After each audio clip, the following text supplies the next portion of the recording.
K9 자주포의 파생형인 폴란드의 크랩 자주포가 우크라이나 동부전선에서 처참하게 박살났다는 비보가 들려왔습니다. 그런데 각기 다른 공격으로 격파된 크랩 자주포를 분석한 결과 놀랄만한 결론이 나와 K9 자주포를 운용하고 있는 국가들이 충격에 빠졌는데요. 한국 무기 계약을 엎어버리자던 폴란드 반대파들은 할 말이 궁색해졌다고 합니다. 이참에 K9을 까내리려던 일본 극우 네티즌들도 예상치 못한 반전의 입을 꼭 다물었다고 하네요. 어떻게 된 일인지 자세한 소식 알아보도록 하겠습니다. 점점 치열해지고 있는 우크라이나 전선에서 K9 자주포에 기반해서 만들어진 폴란드의 크랩 자주포가 러시아의 반격에 파괴되었다는 소식이 들려왔습니다. 우크라이나 동부전선에서 최근 기승 부리고 있는 러시아의 자폭 드론 란셋이 은원패 중이던 크랩 자주포를 공격한 건데요. 크랩 자주포의 상부 포탑이 완전히 날아가버려 충격을 주고 있습니다. 그동안 우크라이나 전장에서 활약하며 펜저하우비치 2000보다 어느 부분에선 훨씬 낫다는 평가를 받고 있었던 크랩 자주포인데 그 방호력은 기대했던 것에 못 미친다는 사실이 드러난 것이죠.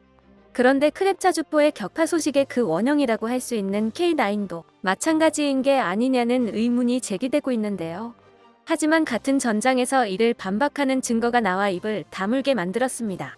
다음은 또 다른 크랩 자주포가 격파된 사진입니다.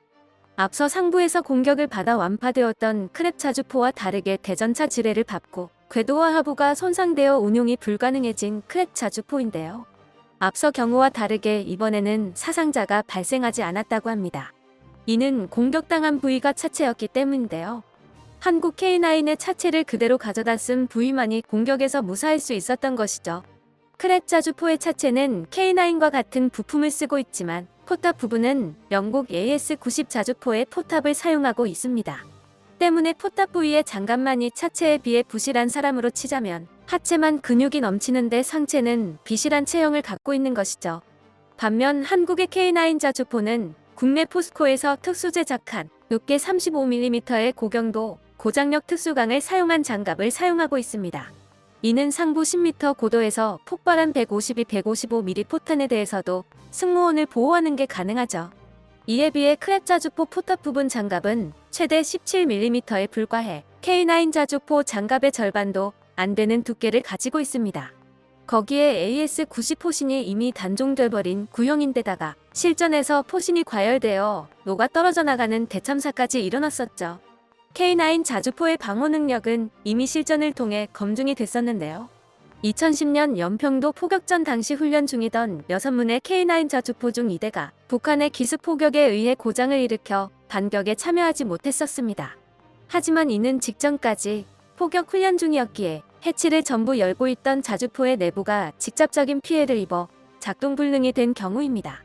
오히려 이러한 와중에도 탑승 인원들을 지켜냈었고 나머지 4문이 곧바로 반격에 나서 K9 자주포의 방어력을 증명해냈었죠.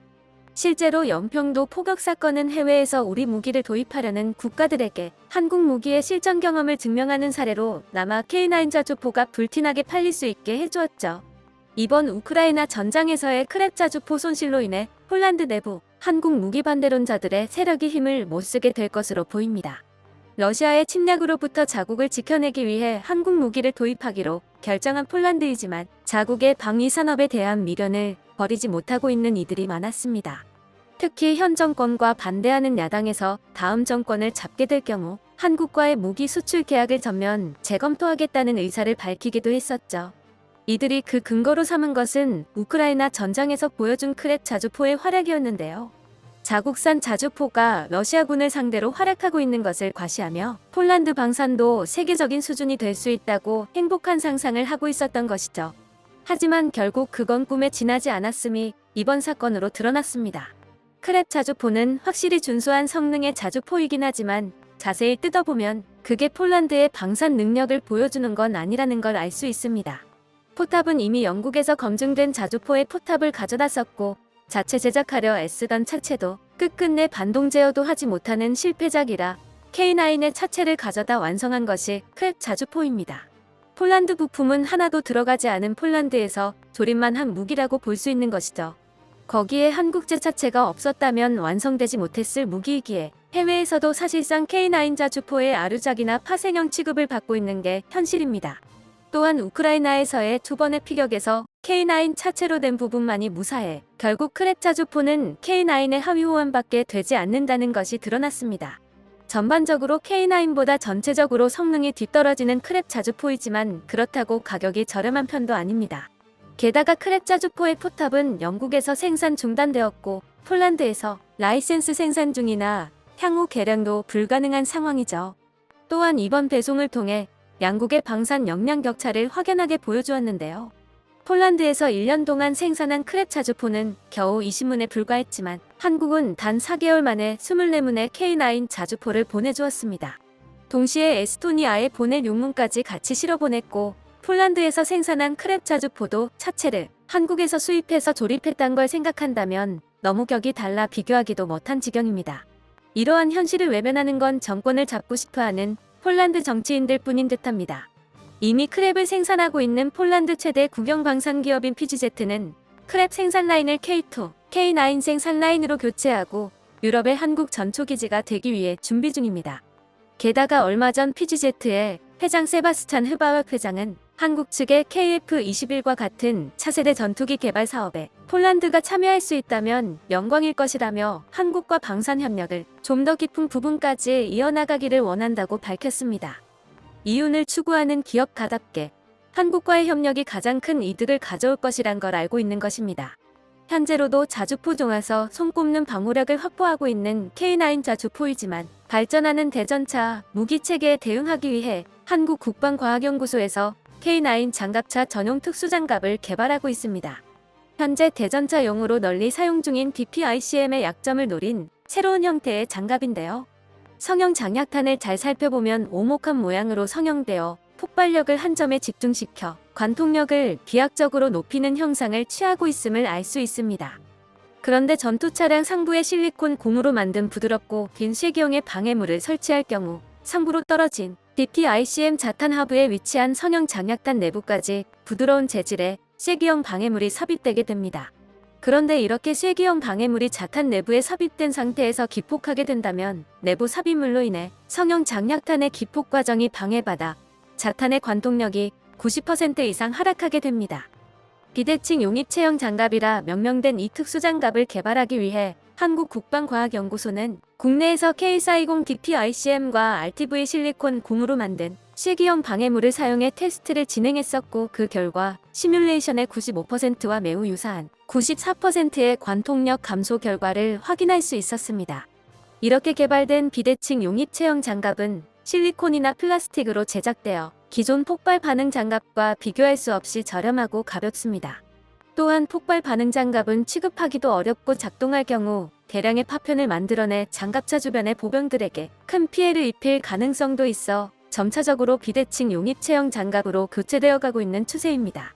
다만 비대칭 용입 체형 장갑은 성형 장약탄의 라이너가 그대로 노출된 대전차 무기에만 효과적이기에 RPG-7 대전차 로켓처럼 라이너가 장갑으로 보호받는 무기에는 효과를 발휘하지 못합니다. 때문에 후방에서 DPICM탄 위협에 노출되는 자주포에나 장갑차에 적합하기에 현재 국내 장갑차 중에서는 AS-21 레드백에 앞서 장착되어 있고 향후 K9 자주포와 K10 탄약 보급차에 장착될 예정입니다. 이번 독일 푸마 장갑차 대량 결함 사태와 더불어 판저하우비츠 2000 자주포 역시 가동률이 3분의 1밖에 되지 않는다는 사실이 드러나며 독일이 방산 강국이라는 환상이 벗겨지고 있습니다. 이는 K9을 가장 열심히 까내리며 독일에 추앙하던 일본에서도 마찬가지인 듯한데요. 이 소식을 들은 일본 네티즌들은 다음과 같이 평했습니다. 평시에 105문 중 40문 정도 밖에 움직일 수 없는 판저 하우비츠 2000과 1000문 이상 보유하고 훈련할 때도 호쾌하게 쏴대는 K9을 비교하자면 어느 쪽을 선택할까는 각자의 판단에 맡기라지. 자국 육군 재편성을 어떻게든 하지 않는 이상 다른 나라에 수출하는 건 자기 무덤을 파는 짓일 뿐더러 이 참상을 보고도 구입을 결정한 나라의 담당자는 국민에게 거리에서 매달려 버릴걸. 독일은 앞으로 5년은 수출할 여력은 없는 것일까? 어쩌면 지금 이 시점에서 한국 육군은 굉장히 강할지도 몰라. 상대적이 아니라도 포병에 미친 북한과 대치하고 있는 관계상 절대적으로 세계 톱 레벨의 육군 대국이야. 세계적으로 저기만큼 포병 밀도가 짙은 지역은 존재하지 않아. 동일 연방군이 안고 있는 문제는 대부분 자위대도 가지고 있는 문제라 선뜻 웃을 수가 없다.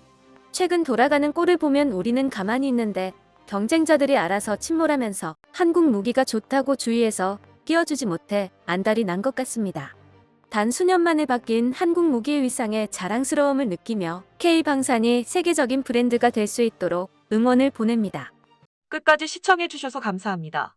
도움이 되셨다면 좋아요를, 다른 이야기도 궁금하시면 구독을 눌러주세요.